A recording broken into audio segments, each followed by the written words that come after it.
आप सभी को मेरा नमस्कार। Nippon India small cap fund का एयूएम बहुत बड़ा हो गया है, तो क्या इस बड़े एयूएम का फर्क इस फंड के परफॉर्मेंस पे पड़ेगा?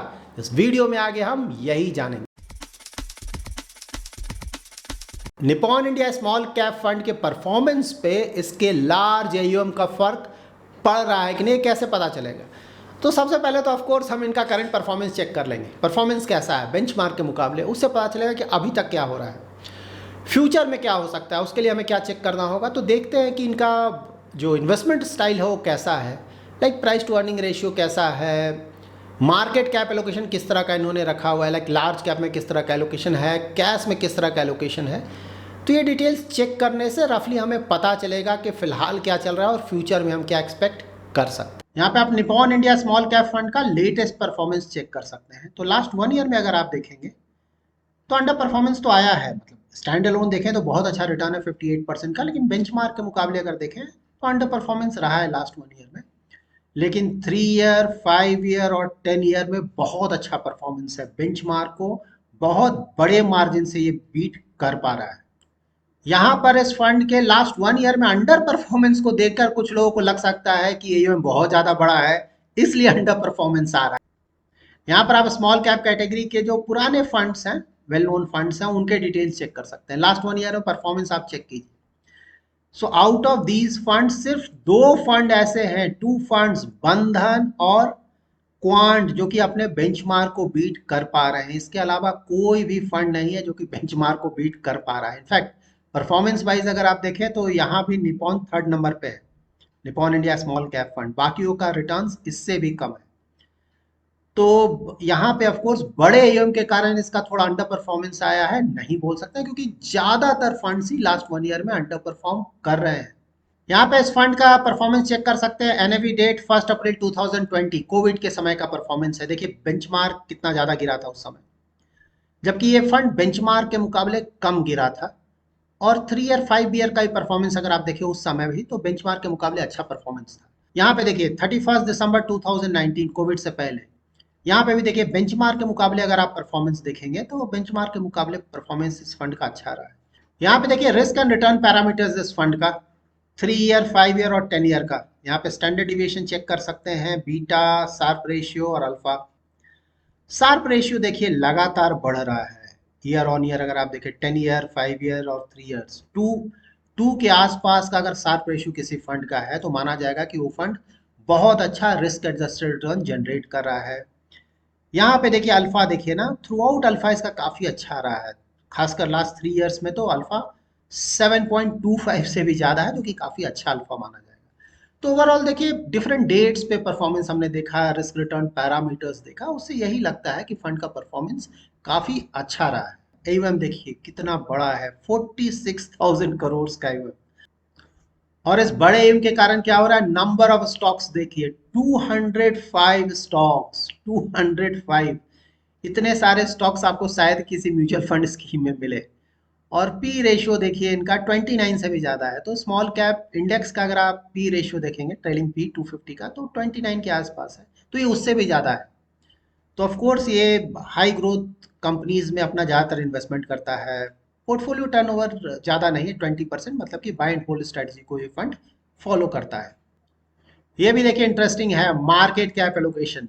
सो इस फंड का इक्विटी में अबाउट 96% का एलोकेशन है और कैश में फिलहाल इन्होंने 4% का एलोकेशन रखा हुआ है। यहाँ पे सेक्टर एलोकेशन देखिए, कैपिटल गुड्स में ऑलमोस्ट 19% है, फाइनेंशियल में 12% प्लस का है, सर्विसेज, हेल्थ केयर और कंज्यूमर स्टेपल्स। और यहाँ पे इनका स्टॉक पोर्टफोलियो चेक कर सकते हैं। तो ट्यूब इन्वेस्टमेंट इनका सबसे बड़ा होल्डिंग है, एचडीएफसी बैंक। लेकिन हाँ, यहाँ पे देखिए इतने सारे स्टॉक्स हैं, इसीलिए अगर आप परसेंटेज एलोकेशन देखेंगे तो किसी भी स्टॉक में आपको बहुत ज़्यादा एलोकेशन नहीं दिखेगा। सिर्फ ट्यूब इन्वेस्टमेंट्स में अबाउट 3% के आसपास है, बाकी का एलोकेशन तो 2% से भी कम है। और थोड़े बहुत पीएसयूज में भी इन्होंने एक्सपोजर लिया हुआ है। अभी हमने Nippon India small cap funds का कुछ डिटेल्स चेक किया है, तो इससे क्या पता चलता है एयूएम का फर्क पड़ रहा है या नहीं, और फ्यूचर में पड़ेगा कि नहीं। तो देखिए बड़े एयूएम का फर्क अगर अभी तक देखा जाए तो मैं बोलूँगा फर्क नहीं पड़ा है। परफॉर्मेंस देखिए आप, थ्रू आउट परफॉर्मेंस बहुत अच्छा है। लास्ट 1 ईयर में थोड़ा अंडर परफॉर्मेंस है, लेकिन वो तो ज़्यादातर फंड्स का अंडर परफॉर्मेंस है। बहुत गिने चुने फंड हैं जो कि अपने बेंचमार्क को बीट कर पाए लास्ट 1 ईयर में। तो उसकी और इनफैक्ट जो भी हमने फंड्स डिस्कस किया रिटर्न्स वाइज नंबर 3rd आ रहा है, तो बुरा नहीं है। तो हाँ, अभी तक ऐसा नहीं देखने को मिला है कि परफॉर्मेंस पे बड़े यूएम का कोई फर्क पड़ा है। सो नाउ बड़े यूएम का फर्क फ्यूचर में पड़ सकता है कि नहीं, तो इसका आंसर होगा फर्क पड़ सकता है। तो देखिए इसे कुछ पॉइंटर से हम समझ लेते हैं। नंबर 1 पॉइंट, देखिए फंड मैनेजर्स खुद ही एक्सेप्ट कर रहे हैं कि फ़र्क पड़ रहा है और पड़ने वाला है, इसीलिए उन्होंने लमसम बंद कर दिया है लेना इस फंड में। अब आप सिर्फ यहाँ पे SIP और STP कर सकते हैं।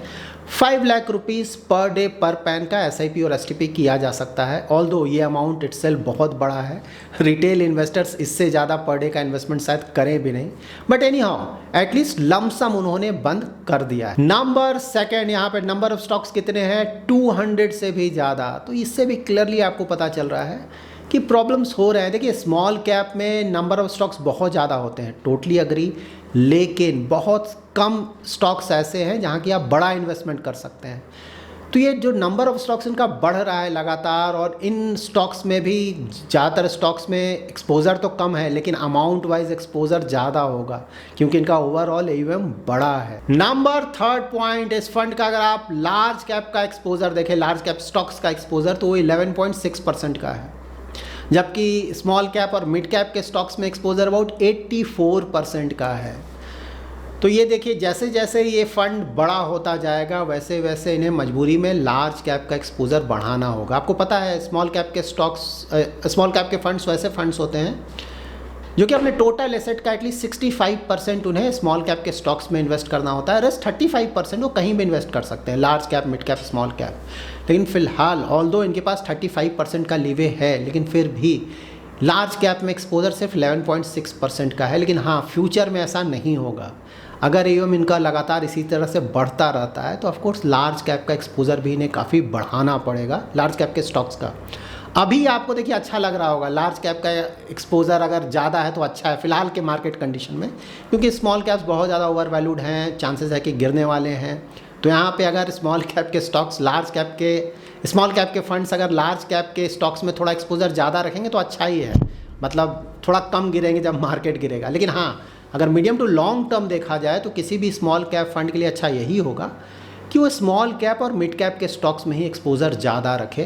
लेकिन यहाँ पे Nippon India small cap fund future में जैसे जैसे इसका AUM बढ़ता जाएगा वहाँ पे प्रॉब्लम आएंगे और इन्हें अपना जो लार्ज कैप के स्टॉक्स का एक्सपोजर है वो काफ़ी ज़्यादा बढ़ाना पड़ेगा। इस फंड का AUM जैसे जैसे बड़ा होता जा रहा है वैसे वैसे ये फंड ज़्यादा रिस्की होता जा रहा है। क्यों रिस्की हो रहा है? क्योंकि देखिए ऑल्दो नंबर ऑफ स्टॉक्स बहुत ज़्यादा हैं, ओवरऑल परसेंटेज एलोकेशन स्टॉक में काफ़ी कम है, लेकिन AUM इतना बड़ा है कि एलोकेशन कम है, फिर भी ओवरऑल अगर आप इन्वेस्टमेंट देखें तो इन्वेस्टमेंट अमाउंट बड़ा होगा हर एक स्टॉक में। तो यहाँ पे स्मॉल कैप और मिड कैप के स्टॉक्स में एक्सपोजर काफ़ी ज़्यादा है। तो जब मिड कैप और स्मॉल कैप के स्टॉक्स गिरेंगे तो वहाँ पे इनका जो इन्वेस्टमेंट है वो बुरी तरह से हिट होगा। क्यों हिट होगा? कि देखिए जब मार्केट गिरने लगेगा ना तो काफ़ी सारे रिटेल इन्वेस्टर्स हैं वो डर कर बेचना शुरू करेंगे।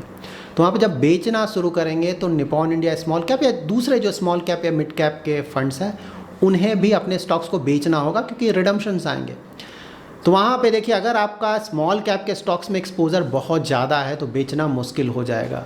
अगर आप स्मॉल कैप और माइक्रो कैप के स्टॉक्स में इन्वेस्ट करते हैं तो आपको पता होगा कि वहाँ पे इन्वेस्टमेंट, बड़ा अमाउंट इन्वेस्टमेंट करने में प्रॉब्लम आता है, और जब आप बेचने जाते हैं तो उस समय भी बड़ा अमाउंट एक साथ नहीं बेच पाएंगे, आप धीरे धीरे बेचेंगे और बिकने के कारण उसका प्राइस जो है स्मॉल कैप के स्टॉक्स का लगातार गिरता जाएगा। तो आप नेक्स्ट टाइम जब बेचने जाएंगे तो आप लोअर प्राइस पे उसे बेच पाएंगे, उसके बाद फिर बेचने जाएंगे तो प्राइस और ज़्यादा नीचे जा चुका होगा और ये लगातार नीचे जाएगा, जिसके कारण जो रिटर्न्स हैं वहाँ पे बुरी तरह हिट हो सकते हैं। तो ओवरऑल देखा जाए तो जैसे जैसे ये बड़ा होता जा रहा है ना, रिस्क भी थोड़ा बढ़ रहा है। क्यों बढ़ रहा है? कि देखिए अभी भी इनका अगर आप माइक्रो कैप का एक्सपोजर देखें, माइक्रो कैप स्टॉक्स, तो वो 20% का है, जो कि ज़्यादा है। मिड कैप, स्मॉल कैप तो ऑलरेडी काफ़ी ज़्यादा है, इसमें से स्मॉल कैप में माइक्रो कैप अबाउट 20% का है। तो ऑफकोर्स ये बहुत रिस्की फंड हो जाता है और फ्यूचर में अगर मार्केट गिरता है तो उसका बहुत बड़ा निगेटिव असर इस फंड के परफॉर्मेंस पे पड़ सकता है। So that's it in this video. अगर आपको ये वीडियो पसंद आया है तो जरूर लाइक एंड शेयर करें, और अगर अभी तक आपने हमारा यूट्यूब चैनल सब्सक्राइब नहीं किया है तो जरूर सब्सक्राइब करें। Thanks lot for watching.